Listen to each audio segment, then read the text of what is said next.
If I can do it in 1 week, magre-resign ka? Yes. O sige, call ako. Call ako.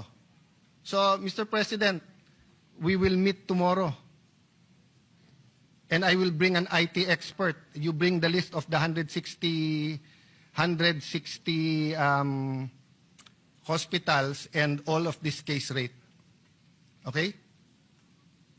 No, sir, hindi pwedeng tungo-tungo lang dito sa Senate. Seryoso tayong pinag-uusapan. Be here at 4 o'clock tomorrow? Can you be here at 4 o'clock tomorrow? PhilHealth, President? Let's go muna sa LGU. Sa LGU, ano yung rule sa no balance? LGU hospitals? Indigent, no balance billing. Case rate only in a basic accommodation. So, why don't we start calling it a case rate rather than no balance or zero balance? Para hindi natin nalilito yung publiko. Kasi, correct me if I'm wrong, ha?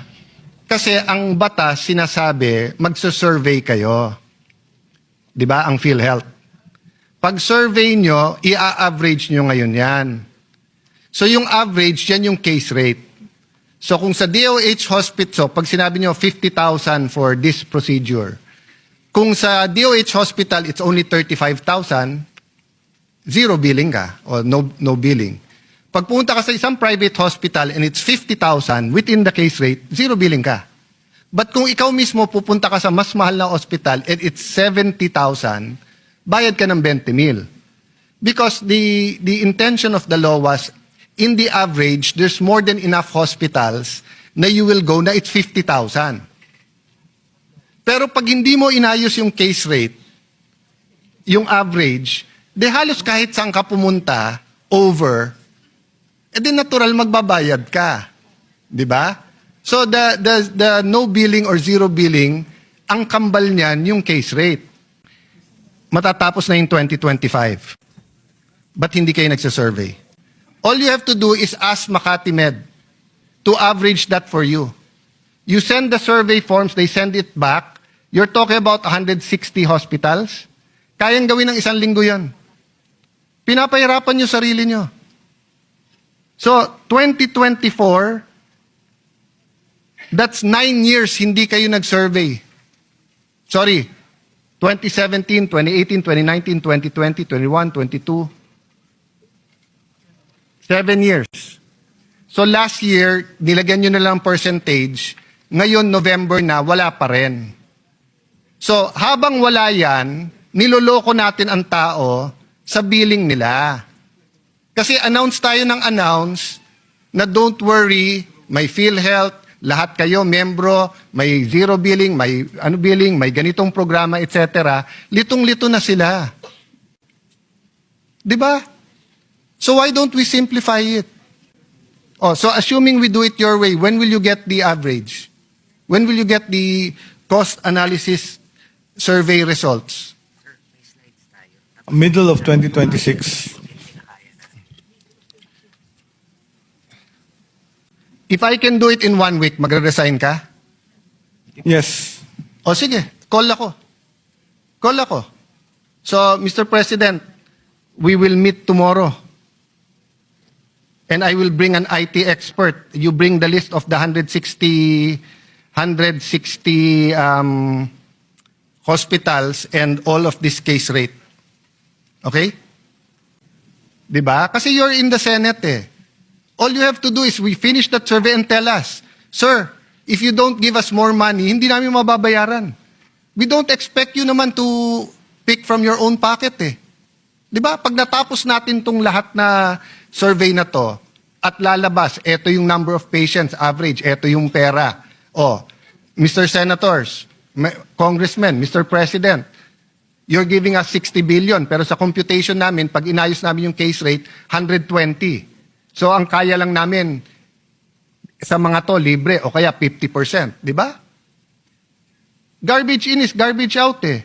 If we do not have these rates, and we haven't had it accurately till 2017, we cannot really tell people na isi-zero billing namin kayo.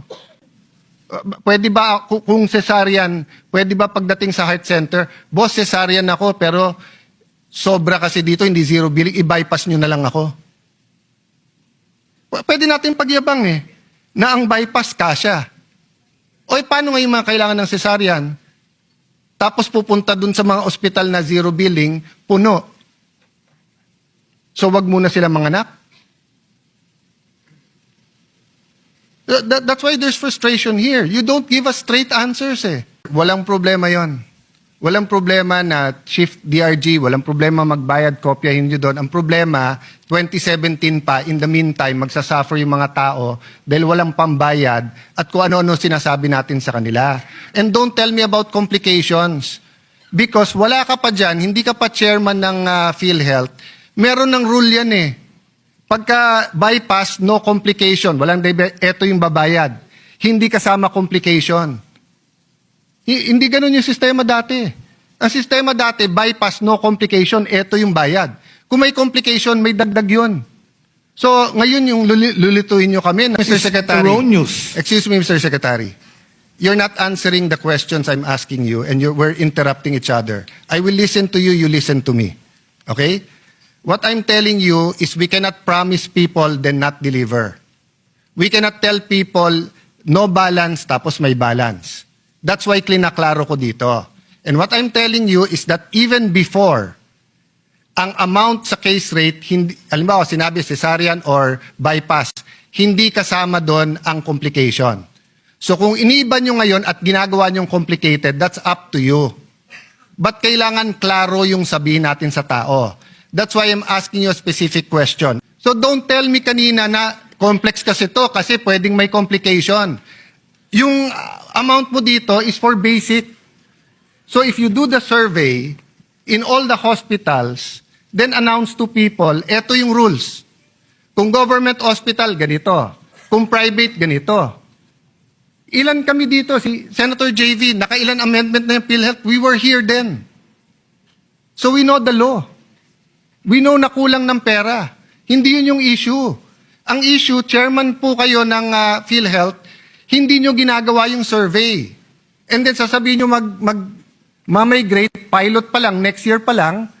So in the meantime, each and every one of our constituents na may problema, hindi makapagpagamot. Oh, now answer me. With the zero billing, ilan lang ang kasya sa government hospitals natin? Ilan ang beds ng ating government hospital? Excuse me, Sir Secretary, you mean you don't know that? That's basic info. I keep changing because there are hospitals that increase their bed capacity by law. So the number is not Sir, a fixed number. By law and actual, there are certain things that daily you have to know. I am testing the Secretary precisely because I want to know if he's diligent on this or not. You don't have to give me the exact. You can give me a ballpark.